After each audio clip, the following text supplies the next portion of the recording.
This incident occurred during my elementary school years, probably around 4th or 5th grade. Memory gets fuzzy when you reach back that far, but certain moments burn themselves into your mind permanently. This is one of those moments. It was a Tuesday afternoon, and heavy snow had been falling since morning. My guardians had an important charity auction to attend after collecting me from school. The exact nature of the event escapes me now, but they were required to be there. The snowstorm intensified dramatically while they were away, making the mountain roads treacherous. Rather than risk the dangerous drive, they made the difficult choice to stay overnight with colleagues who lived near the venue. I remember their worried voices over the phone, apologizing profusely, while I assured them I'd be perfectly fine. My guardian gave me specific instructions: secure all entry points, leave a lamp burning, draw the curtains. Standard safety protocols. At that age, I didn't grasp why they were so concerned. I was actually thrilled to have the apartment to myself. Unlimited hot chocolate and staying up past bedtime sounded perfect. Since my bedroom didn't have a television, I camped out in the den watching shows. I told myself I'd follow all the safety steps right before bed, planning to stay awake until dawn anyway. Predictably, the sugar crash hit me hard and I dozed off on the sofa. When I woke, the television had entered standby mode, meaning I'd been out for several hours at minimum. The temperature drop was the first thing I noticed. Not unusual for nighttime, but pronounced enough to register immediately even in my drowsy state. I considered just pulling the throw blanket over myself, but then I remembered the checklist. Even then, I knew my guardian would discover if I neglected my responsibilities, and I desperately wanted to prove I could handle being alone. I dragged myself up and made the rounds. Front door, side entrance, every window, the curtains, the porch light. Everything was properly sealed, which puzzled me since the apartment felt frigid. I even pressed my palm against several window panes checking for drafts, but found none. I concluded the heating system must have failed during the storm and decided not to worry about it further. That reasoning satisfied my tired brain, so I trudged upstairs to my bedroom. That's when I truly appreciated the storm's intensity. The den sits in the interior of the building, insulated from external noise. My childhood bedroom, however, has large windows facing outside. The snow pelted the glass violently, and every few moments, the wind would howl followed by rattling shutters. Storms didn't frighten me, but I did worry about ice damage to the roof. That concern probably explains why sleep eluded me despite my exhaustion. As I lay there attempting to drift off, I detected strange noises, intermittent creaking sounds like settling wood. But the entire bedroom has laminate flooring. There was no wood to creak. Initially, I attributed it to the building's structure responding to wind pressure, but the sound pattern felt wrong. Even young, I recognized typical storm acoustics. This wasn't normal. The sound gnawed at me increasingly. Strangely, the storm itself wasn't keeping me awake anymore. It was that persistent creaking. Finally, I sat upright and scanned the room, uncertain what I sought. I concentrated, filtering out the storm's roar to isolate the creaking. The wind rattled something outside, briefly illuminating everything. The room appeared normal, but my attention fixed on the only wooden element present, the wardrobe. Darkness returned, and I froze completely. When the next gust created another flash of light seconds later, I choked on my breath. The wardrobe door stood slightly open. It had definitely been closed before. Something had opened it. Something was in my room with me. I didn't cry out. I didn't speak. I didn't process anything cognitively. I simply slipped from bed as soundlessly as possible and exited. That journey from mattress to doorway felt like crossing an endless desert. I went directly downstairs and wedged myself beneath the kitchen table. Only then did the tears come. I had no idea what to do. Someone had invaded the apartment, was in my bedroom, and my guardians were hours away in unreachable mountains. I remained under that table for an indeterminate period until I heard movement descending the staircase. I held my breath, knowing any sound could prove fatal. The footsteps weren't normal. Whatever was making them seemed to be bouncing erratically down each step. They approached the kitchen area, as if tracking my location precisely. The terror was absolute. I genuinely believed I would die. Then from beneath the table, I saw them. I couldn't see above the knees, but two bare feet enter my view. Disgusting, soaked, mud-caked legs with a sickly greenish tint. I couldn't determine the gender. The legs looked damaged, almost deformed. Deep scratches covered them, as if the person had crawled through broken glass. They wobbled unsteadily, barely maintaining balance. Then something dropped.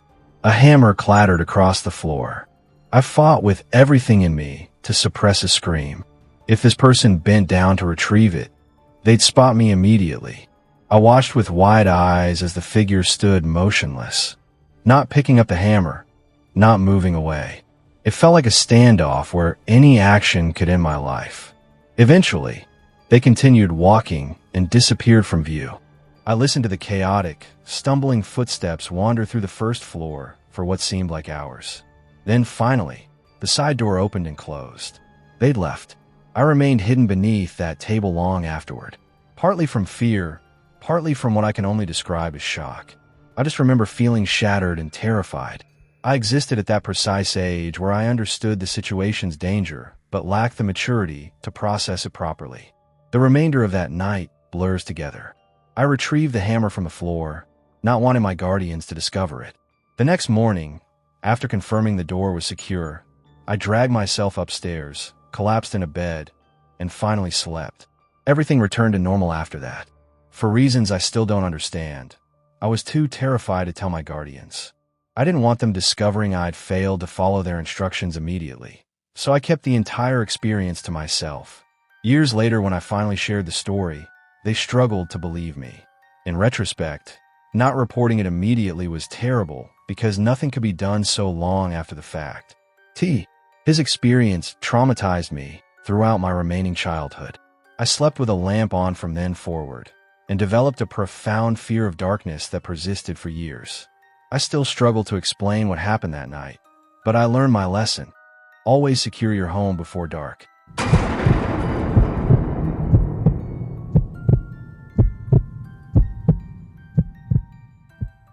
I'm an only child raised by my mother and father in a reasonably spacious house. It's oversized for 3 people, but my parents joke they planned for more children and simply never got around to it. I was 16 when this occurred. It was a drizzly Saturday evening sometime in April. I can't recall the exact date, but it was definitely one of the final weekends before summer vacation began. I should mention my complicated medical situation.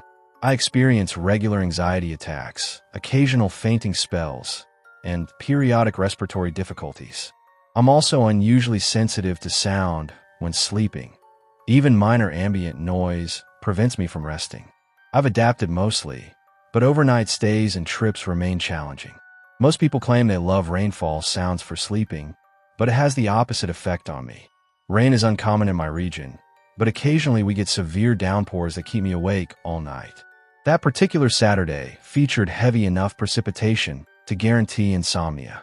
Despite various attempts, I couldn't block the sound of water drumming against the windows. Sometime past midnight, I accepted I wouldn't sleep soon. I rose from bed considering ways to exhaust myself physically. Eventually, I decided on a brief walk in the rain. This wasn't my first time doing so. Walking during rainfall was actually something my parents encouraged when I couldn't sleep. We inhabit a very secure suburban neighborhood adjacent to an expansive public garden, so late-night walks pose no danger. Additionally, the garden features excellent lighting, another reason I've always felt comfortable walking there after dark. I donned a waterproof jacket, quietly descended the stairs, and stepped outside without bothering with an umbrella. I deliberately left my phone behind, knowing from experience that screen time would only worsen my insomnia. The outdoors felt unexpectedly serene. I've always appreciated nature, and observing the trees gently swaying with water cascading down their branches was exactly what I needed. After roughly 20 minutes, I began feeling drowsy, a positive sign. I reversed direction toward home, anticipating I'd sleep easily upon return. While cutting through the garden, I glanced toward the pavement and noticed something peculiar. A long dark shape lay flat across the roadway. Initially, I thought it might be an oddly shaped trash bag, but closer examination revealed the truth. It was a person lying there motionless, face down in the street. A sick feeling rose in my stomach. The only logical explanation was that someone had been struck by a vehicle and was injured or worse. There was no reasonable alternative for why someone would lie motionless in the street during a rainstorm. Although my instincts screamed to keep walking, I felt obligated to help. My parents raised me with strong values. If someone needs assistance, you provide it. So against my better judgment, I approached the figure in the street. As I got closer, I distinguished their clothing: dark trousers and a navy flannel shirt. Definitely not appropriate attire for heavy rain. Based on the clothing, it appeared to be a man, which matched my initial assumption. I'm uncertain if it was the situation's gravity or something else, but as I approached the road, I suddenly registered how cold the rain had become, like it shifted from tepid to freezing in moments. As I neared the pavement, a shriek erupted from somewhere behind me. Instinct took over and I spun around, adrenaline flooding my system. It sounded like a wail, but distorted, like a wounded creature. That's the only description I can provide. A quick scan of the foliage revealed nothing. The sound must have originated from deeper within the garden, meaning no immediate threat. Still, the sheer strangeness had my heart pounding. I'd never heard anything similar. The lack of explanation triggered pure terror. But that terror was about to intensify exponentially. When I turned back toward the street, the person wasn't lying down anymore. They were sitting upright, staring directly at me. In that instant, everything began fading and my vision tunneled. Only the muffled sound of countless raindrops pattering around me prevented me from fainting immediately. Before I could react, the person stood and sprinted toward me with a demented grin. Worse, they clutched what appeared to be a kitchen knife. Until that moment, I'd never understood what it meant to genuinely fear for your life. I snapped from my daze and ran as fast as possible in the opposite direction. As I started running, I heard them scream, "I'm going to gut you," at maximum volume. The wet grass made full speed running impossible. My only advantage was that my pursuer faced the same obstacle. I didn't want to lead them to my house, so I ran toward the trees, hoping to lose them in the garden. Yes, that's where the shriek originated, but I had no alternative. I never looked back once. I simply ran like my survival depended on it. Given how disturbed that person appeared, I believe my life actually did depend on it. I ran toward the garden's densest section, hoping to hide before being caught. I didn't even know if they were still chasing me, but I didn't care. Part of me felt that stopping would allow fear to overwhelm me, and I'd collapse immediately. I reached the woods, and right when I was about to vomit from exhaustion, I ducked behind a large tree trunk and attempted to catch my breath. I looked behind me and saw no one, or at least no one visible. My only thought at that point was how I'd safely reach home. I didn't feel comfortable moving, so I waited there. I must have waited at least 20 minutes before finally stepping out from behind that tree. I took the long route home through the garden's far side, emerging several blocks from my house through a different section. No one followed me. I finally reached home and collapsed on my bed, drenched and essentially traumatized. I never got answers for anything that happened that night. The wail confuses me most. I have difficulty believing it connected to the person who attacked me, but the coincidence seems too significant. I think what happened is that person heard the screech, looked up, saw me, and then reacted for whatever disturbed reason. Regarding their motivation, I have no idea. Dangerous people exist everywhere. Perhaps they were intoxicated or using drugs. I know it's not a satisfying explanation, but I can't conceive a better one. I still live in the same house today, and despite several years passing, it's difficult not to recall this experience regularly.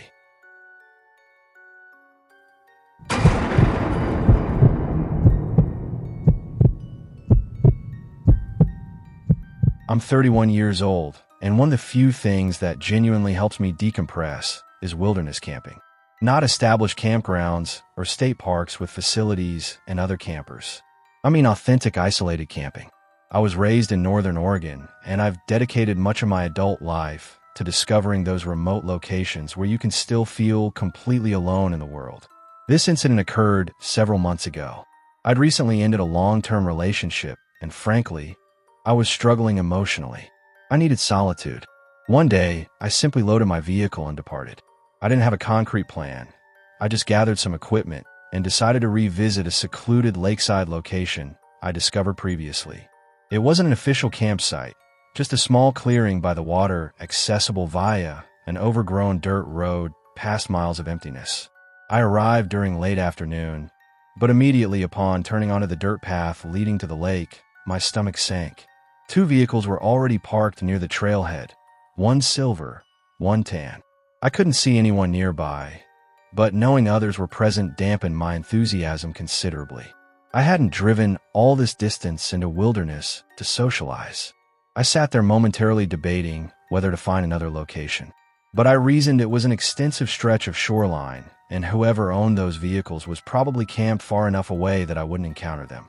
I hiked approximately 15 minutes along the shore and spotted two men fishing ahead.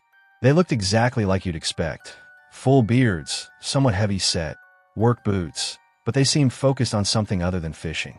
As I approached, one quickly covered something with his vest and offered an awkward half-smile. As I passed, he called out something about how they were just practicing target shooting at bottles and didn't mean to startle me. I simply nodded politely and continued walking without responding. As I kept walking, I couldn't stop replaying his comments. It wasn't the words themselves that bothered me. It was how rushed and forced they sounded, like he was trying too hard to appear casual. I got that uncomfortable feeling when something doesn't quite align, but I suppressed it. People in remote areas aren't exactly known for social finesse. It wasn't unusual for rural folks to be somewhat awkward with strangers. I told myself to forget it and focus on finding a good campsite. I located a spot further along the bend where the vegetation was denser and the trail disappeared from view. Not perfect, but secluded enough that I felt I had privacy. I established camp, retrieved a book, and tried to settle in. Light rain began shortly after, so I put on my rain jacket and continued, letting the lake's sounds and gentle precipitation drown everything else out. Later, I wandered to the rocks by the water's edge to reflect. That's when I noticed someone across the lake. It was one of the men from earlier, the one who'd called out. Only now he was alone. He spotted me and waved. I hesitated, then waved back, figuring friendliness was preferable. He shouted across asking my name. I don't know why, but I called back my actual name, Keiko, without thinking. He stood there briefly after I answered, then pulled something from his vest. Initially, I thought it was a phone, but then I realized it resembled a disposable camera more. Before I could process it, he raised it and photographed me from across the lake. Then, without another word, he simply turned and walked back up the shoreline like nothing had happened. I was thoroughly unsettled. The odd speech patterns and behavior were one thing, but photographing me was deeply disturbing. I returned to my campsite and decided I'd remain there the rest of the evening. After sunset, I crawled into my tent and tried sleeping, but my mind wouldn't quiet. I kept replaying the breakup, analyzing every word, every mistake, every alternative outcome. I'm uncertain how long I lay there listening to the lake and light rain against the tent. Eventually, though, I began hearing something else. Faint, irregular sounds like someone stepping carefully over wet ground. Initially, I tried convincing myself it was just the rain or wildlife. But the longer I listened, the clearer it became. Footsteps circling the campsite. The moment I made that connection, my stomach plummeted. I didn't have to wonder who it might be. I'm no fool. I never venture into wilderness alone without protection, and this was no exception. I didn't hesitate. I grabbed my handgun from where I kept it beside my sleeping bag. Then I unzipped the tent and stepped into the rain. My heart pounded so hard I could hear it in my ears, but I needed to stay calm. I activated my flashlight and swept it across the trees. And there he was, that creep from earlier, standing several yards away, partially concealed behind a tree. He wasn't smiling or scowling. He just had this blank expression like he was mentally absent. The most terrifying part wasn't his demeanor, though, but the small hatchet he held in his left hand. For a moment, I couldn't move. All I could think about was how far I was from anyone, how nobody would hear me scream if it escalated. But somehow I managed to raise the weapon and aim it at him. I forced my voice to remain steady despite everything in me screaming.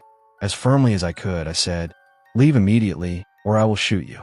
His facial expression didn't change at all. My words seemed meaningless to him. After several seconds of silence, he mumbled something about how his companion Victor had advised him against seeking me out and that he'd had a deal with Victor. I didn't wait for him to say more. I fired a shot straight into the branches above his head. He stumbled, clearly not expecting that. I leveled the weapon at him again, more confident now. I told him it was his final warning and to drop the hatchet. He did, and massive relief washed over me. But I wasn't safe yet. I told him to remove his boots so he'd have difficulty following me, then verified he had no other weapons. Once I confirmed he was unarmed, I instructed him to go to my tent and retrieve my gear. I watched him intensely as he fumbled with my belongings, forcing him to toss everything into the open where I could observe it. I packed essentials as quickly as possible, never letting him leave my sight. I jammed the hatchet into my backpack and ensured I wasn't forgetting anything critical. I'd have to abandon the tent, but that was a small sacrifice for staying alive. I then grabbed his boots and threw them as far as possible into the darkness and told him to walk in the opposite direction. I kept the light on him the entire time, and the moment he walked far enough out of sight, I turned and started hiking back up the shore as fast as I could. That was the most frightening part of the entire encounter, stumbling through the pitch-black forest in the rain with a potential killer behind me. I wasn't certain if he was following, but I didn't care. I just kept going, trying to use the flashlight minimally. Both vehicles remained in the pullout when I finally reached my car. I didn't stop, though. I threw everything in and sped away. When I regained cell service, I called the authorities and reported the entire incident, describing my location as accurately as possible. Several months have passed since then, and I'm uncertain if anything came of it, but I'm not investigating. What still terrifies me most is that comment he made about his companion Victor, that he took care of him. I don't want to contemplate what that means, but there are only so many interpretations. I'm just grateful I was armed. I could have easily died that night if I hadn't been prepared.